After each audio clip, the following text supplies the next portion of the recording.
First Edition is a ministry of First Community Church, a place of worship for everyone, regardless of religious background.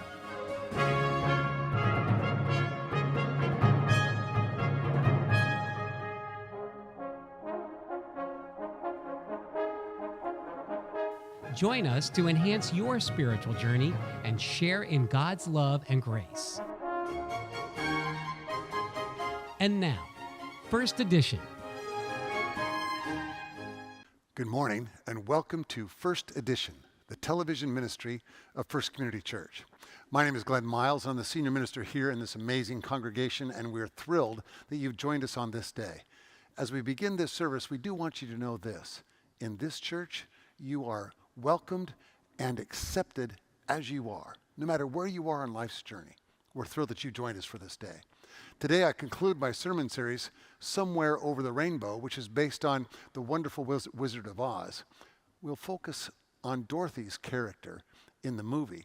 And today's sermon is titled, Where Troubles Melt Like Lemon Drops. You might recognize that as a line from the iconic song, Somewhere Over the Rainbow.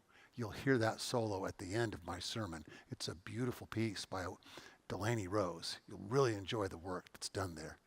In my sermon, I'm playing not only with some of the things that Dorothy says in the film, but also with some words from Jesus where he says, do not let your hearts be troubled, for you know the way to go to where I am going.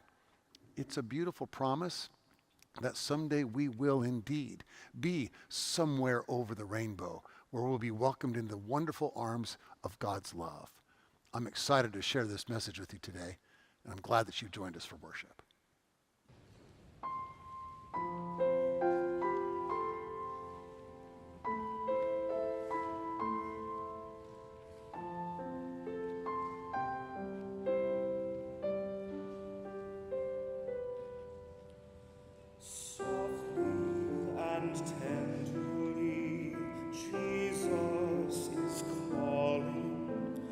Calling for you and for me.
If happy little bluebirds fly beyond the rainbow, why, oh why, can't I?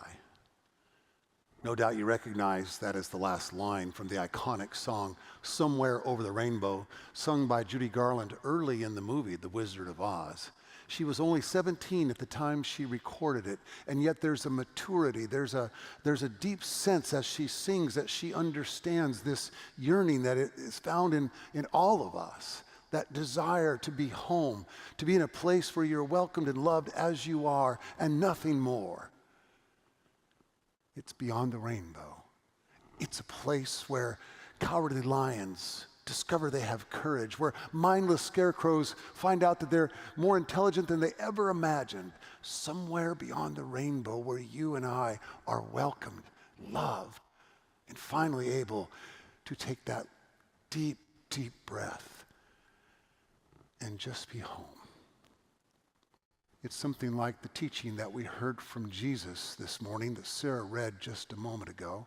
In God's house, there are many dwelling places. The word that's translated for dwelling places in the King James, it's mansions. That word in the Greek is the root of the word abide.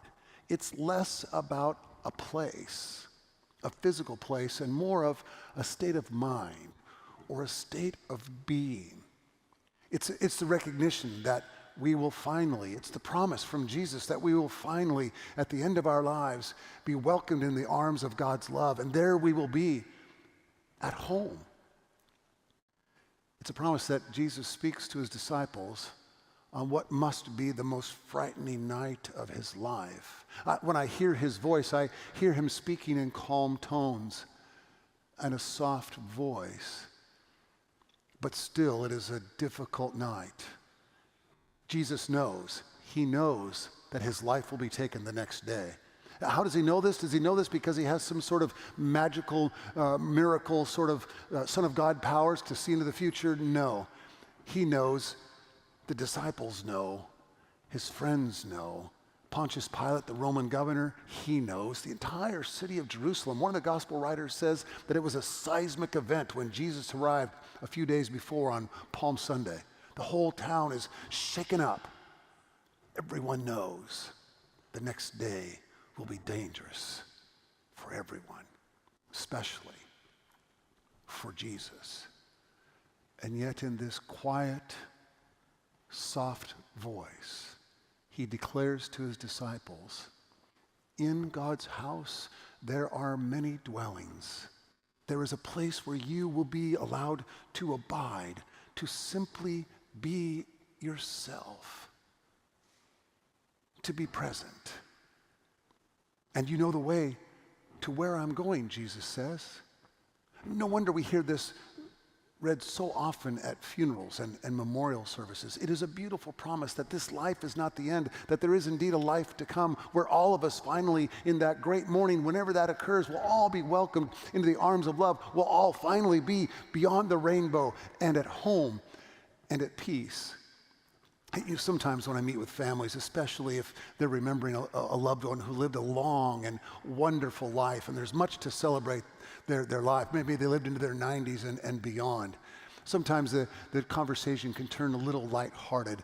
We'll start to talk, Grandpa Bob just loved to play golf, and now we know he's been set free to play golf to his heart's content as much as he wants to. He might actually get good someday. Or maybe it's Grandma Violet, and we remember that she just loved to eat and just had to cut back because every time she took a little bite of something, it seemed like she couldn't keep from gaining weight. And now she's going to have that marvelous buffet. It'll look like Thanksgiving and Christmas and birthday all combined into one thing, and she can eat to her heart's delight and never worry a moment about gaining a pound or two, because that's how it'll be in heaven. It's lighthearted. It's kind of fun to think about those things. It's not wrong to think that way, but you and I know what we long for is not a putting green in the sky. It's not the chance to eat some apple pie and ice cream and not gain weight. What we long for, what we yearn for, is that place where we will finally be welcomed and known by name. Some of you see Cheers. Have you ever seen the remember the sitcom Cheers back in the 80s and 90s? How's the song go? Sometimes you want to go. We know sitcom music better than the Bible.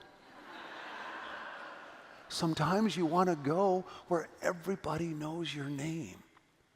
Sometimes you want to just go in and sit at the end of the bar with your buddy Norm and get caught up over a beer and find out what's going on in his life, share a little bit about your life, and then make your way back home for a night of rest. Sometimes you just want to go where everybody knows your name. Do you know that according to church growth experts, that if you go to church and 7 people call you by name, 7, whether there are a few dozen members or a few thousand members, if 7 people say, "Hi, Tom, it's good to see you. Hi, Pam, how are you?" and you hear your name on the way out the door 7 times, then you'll feel like, that's my home.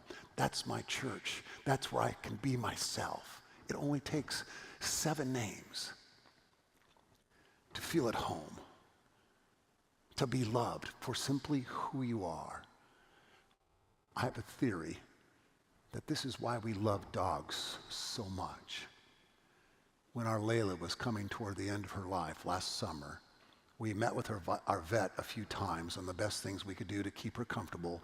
Finally, that difficult day was coming. But he said to us, his name is Dick Vesper. He's a member of this church. Saw Dick yesterday at the annual meeting. He sat on the floor with Julie and me as we sat with our dog Layla. All 3 of us were crying, including Dr. Vesper. And he said, do you know what she's thinking right now? She wants to be nowhere else but here with you. She's not thinking about tomorrow. She's not worried about some project 7 days from now. Right now, all she needs is you. By the way, I've done some research on this. All dogs do go to heaven. I want you to know that. I have theological degrees and things, and I've studied this carefully. And I've discovered that if you take the word dog and you spell it backwards, it's God. What more proof do you need? I don't mean to make light, but I've talked with widows who have said to me, you know, even though he's been gone for a long time, I still expect to hear his voice in the morning. I've talked to widowers who have said to me as well, you know, I come home after being out with some friends or playing golf, and I still expect to see her face when I walk in the door. It's that yearning, that longing, that desire to be home that pulls us forward. You know, I've always wondered why the movie didn't end with a reprise of the song Somewhere Over the Rainbow. You know, Judy Garland sings it at the beginning in that beautiful and poignant way. And maybe perhaps the movie makers didn't want to bring that sad, sorrow-filled song at the end back because the movie ends on such a high note. You know, Dorothy and the Scarecrow and the Tin Man and the Cowardly Lion have been through all these terrible things, and they've dealt with all kinds of trials and tribulations on their road to the Emerald City on their way to try to get back home for Dorothy. And maybe they don't want to end and bring that back, but I wondered if they should have. Because even when we have those moments, those glimpses of when we feel like we're at home, there's still something deep within us that says maybe we're not quite there yet. Or maybe it feels like we hold on to that moment as long as we can because we might lose it tomorrow. And I've always wondered if they could have brought the song back at the end, maybe just a brief reprise, a brief reminder that if happy little bluebirds fly beyond the rainbow, why, oh why can't I? You know, the line that's remembered the most from this movie is the line, there's no place like home. There's no place like home. There's no place like home. It's a powerful word, but I read a theological blogger this week who wonders if there isn't something even more powerful in Dorothy's response to the Tin Man when she is about ready to go home. This blogger that I read, he said he compares this line from Dorothy, her response to the Tin Man, as that of a Zen master. Let's put the words up there on the screen so you can be sure and see exactly what she said. The Tin Man asks, "What have you learned, Dorothy?" She replies, "Well, I think that it wasn't enough to just want to see Uncle Henry and Auntie Em, and it's that if I ever go looking for my heart's desire again, I won't look any further than my own backyard, because if it isn't there, I never really lost it to begin with. Leave that up there for a moment, guys, so that we can let that soak in. If it isn't there, I never really lost it to begin with. Dorothy has discovered in this almost Zen-like way the truth that Jesus teaches his disciples. The idea that there is a place where we can abide, a place where we will finally be home, a place where we will finally be welcomed and brought in. You guys can take the quote down now. That's the promise that if you read through the Bible, you'll find it stated over and over again. Many of you know Psalm 23 by heart. Yea, though I walk through the valley of the shadow of death, I will fear no evil, because you, God, are with me. Those words are attributed to King David. They could have been written by a Hebrew poet. Regardless of the author, the truth and the beauty of that statement, that no matter what we face, God will be with us, is powerful. I remember something my friend Robert Capon used to say to illustrate this idea. He said, imagine that you're driving on a backcountry road in Minnesota. The roads are covered with snow and a little bit of ice, and things have gotten dangerous outside. The snow is starting to come down much heavier. If there's a wind blowing, it's starting to look like a blizzard. You can't see very well, and the next thing you know, this truck that you're driving, this rickety old truck, loses control, slides off the road into the ditch and into a huge snowbank. There's a drift of snow so deep there's no way you're going to get the truck out. And you look down at the gas gauge and you realize, I don't have enough gas to make it to the night. Now, we might long for a God who magically and miraculously comes out of the sky and plucks us out of that truck and drops us safely in our home. But what we get instead, Father Capon used to say, is a God who comes and opens the door and says, slide on over, scoot over, because I'm here to go with you through everything you're facing. I'm here to be with you, even in life and in death, to say to you that the worst thing that's happened to you is never going to be the last thing. That's the great promise, that God will be with us through it all, even into the next life. Brene Brown said, I went back to church hoping it would be like an epidural, that it would take away my pain. But the church isn't an epidural. The church is a midwife who sits with us in our pain. To experience that is to be home, to finally find our way to that place where we're known, where everybody knows our name. It's beautiful to watch this story as Dorothy, through the gifts of love, grace, and courage, knits this little group of intrepid travelers into a family. They face all sorts of trials and tribulations, as I said a moment ago. They deal with flying monkeys and wicked witch and a charlatan wizard and worse. They even go through a field of poppies, which is kind of like dealing with a drug problem. You name it, they deal with all kinds of things, and they find their way through, and they finally get through to the end of their journey, and what have they become? They've become a family, an unusual family, not a normal one, not the kind we would expect to see, not one that fits, at least, within our cultural norms, the things that we think families should fit into. And that dawned on me last week. And I've watched this film 317 times now, give or take a couple. It dawned on me during my last viewing, earlier this week. It's a beautiful film ahead of its time. This family is unique and diverse and different, and yet their family is every bit as loving as mine or anyone else's that you know. That happens through the beauty of grace, love, and courage. The most powerful characters in this movie are women. There's the Wicked Witch, there's the witch Glinda, and there's Dorothy, the most powerful of them all, whose love, grace, and courage creates something new out of nothing. The promise of Jesus is the same for us. Do not let your hearts be troubled, for you know the way to home, somewhere beyond the rainbow.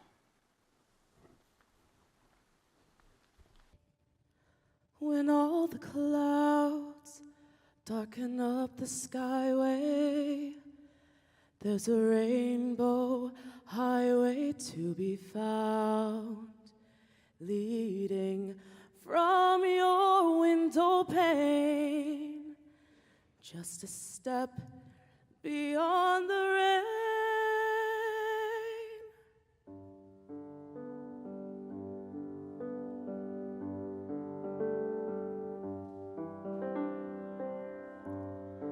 Somewhere over the rainbow, way up high, there's a land that I heard of once in a lullaby.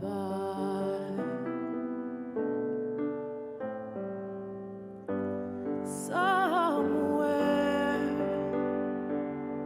over the rainbow, skies are blue, and the dreams that you dare to dream really do come true. Someday I'll wish upon a star and wake up where the clouds are far behind me.